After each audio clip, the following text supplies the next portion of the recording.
my name is Alexander Kerry. Welcome to the program. After 10 years of a painful process, even leading to the Euromaidan revolution, Ukraine-EU agreement has fully come into forces in the beginning of September. But what does it exactly mean for Ukraine? What are the consequences of such agreements? And what are the steps to implement such a historical reform? Joining us in the studio today to talk about this crucial agreement for Ukraine is Mykola Kapitonenko, expert on international affairs, who works for the NGO Institute for Social and Economic Research. Thank you for joining us. Hello. My first question would be a global one. So Poland is turning its back to Europe these days, and Merkel has been criticized for its gestion of the migrant crisis, and Eurosceptic parties are flourishing everywhere in Europe. Is it a good time for Ukraine to step in this process?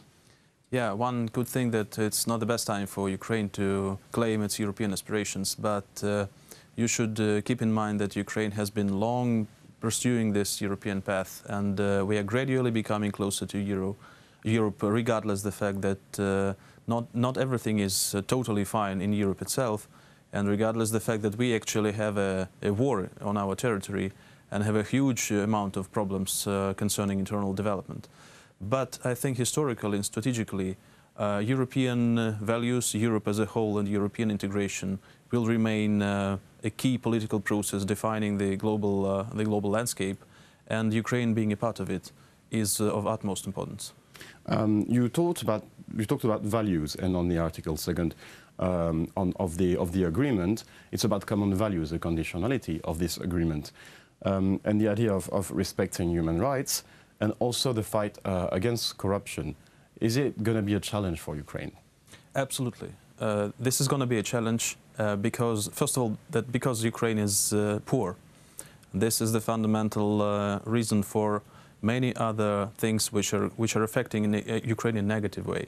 Because we are poor, we are not enough democratic. That means that probably we are not enough European, and corruption is one of the byproducts of this.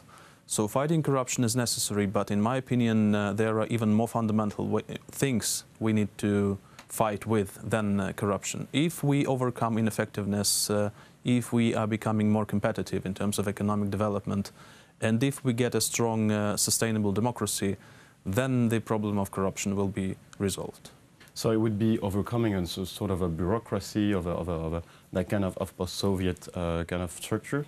That's right. Many things to overcome. Some of them are remaining from the Soviet period and the huge part of ineffectiveness which we have inherited from the Soviet time. But along with that, we also have some quite bad features attributed to our political and economic system, which are quite Ukrainian in their nature. We acquired them after 1991.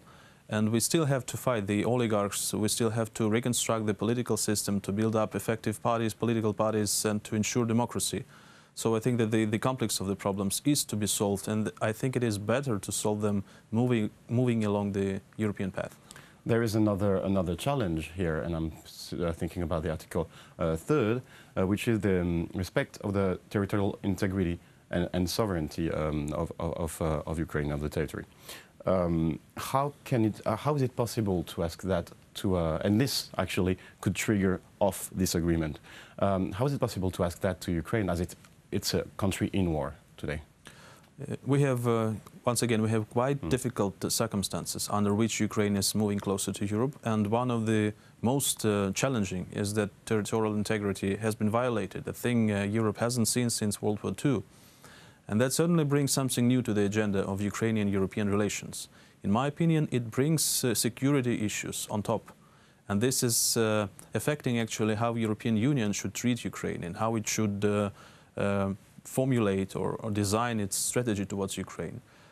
Probably to revise some elements of the Eastern Partnership project, probably to look deeper into the security challenges, to reconstruct its strategy towards Russia.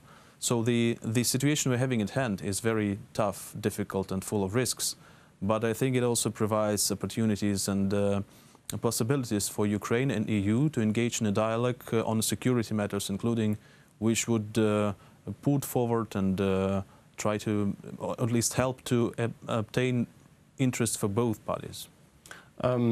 It seems like Ukraine is a share between, I would say, Russia, like torn apart, between, I would say, Russia and the West with Europe. Would you say is it possible to have a third a third way for Ukraine, which wouldn't be the way or the West, or?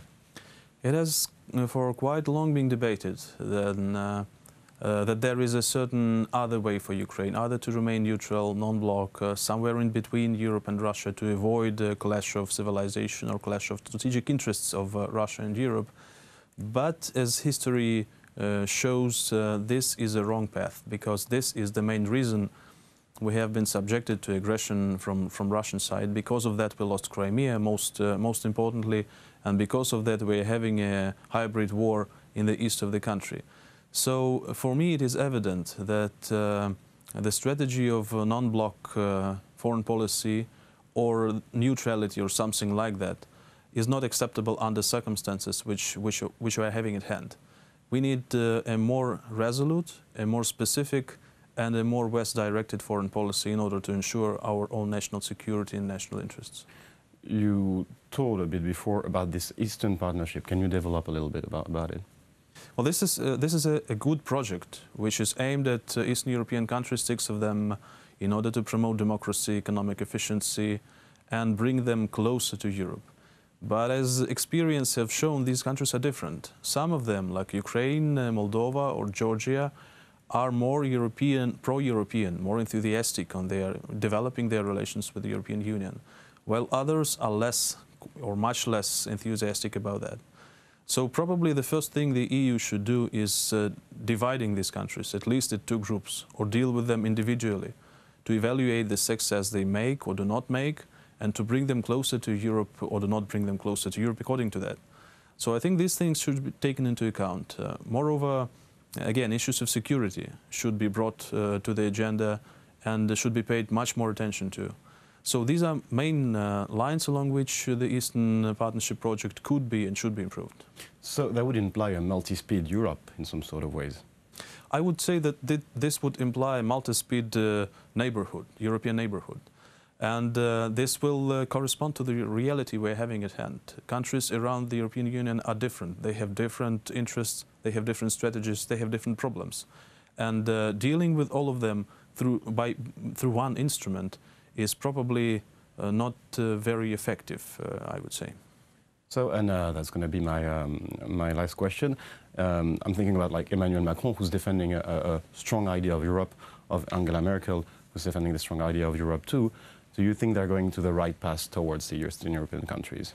Right, and we very much hope that enthusiasm, which still persists in France and Germany, will help overcome European problems in general, will help probably provide the idea of European integration with a new impulse, and that Ukraine could also be helpful in this, not only taking something from Europe, getting support from Europe, but also contributing into solving of general European issues, which probably are not connected to the current period of history, but have a much longer time frame, I would say.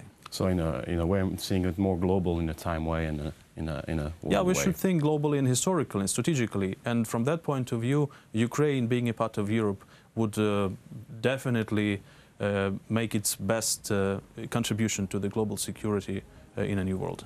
Thank you very much for this interview. It was a pleasure to have you in the studio. Likewise. That was Mykola Kapitonenko, expert on international affairs, who worked for the NGO Institute for Social and Economic Research. Thank you for watching us. Stay tuned for the rest of the program.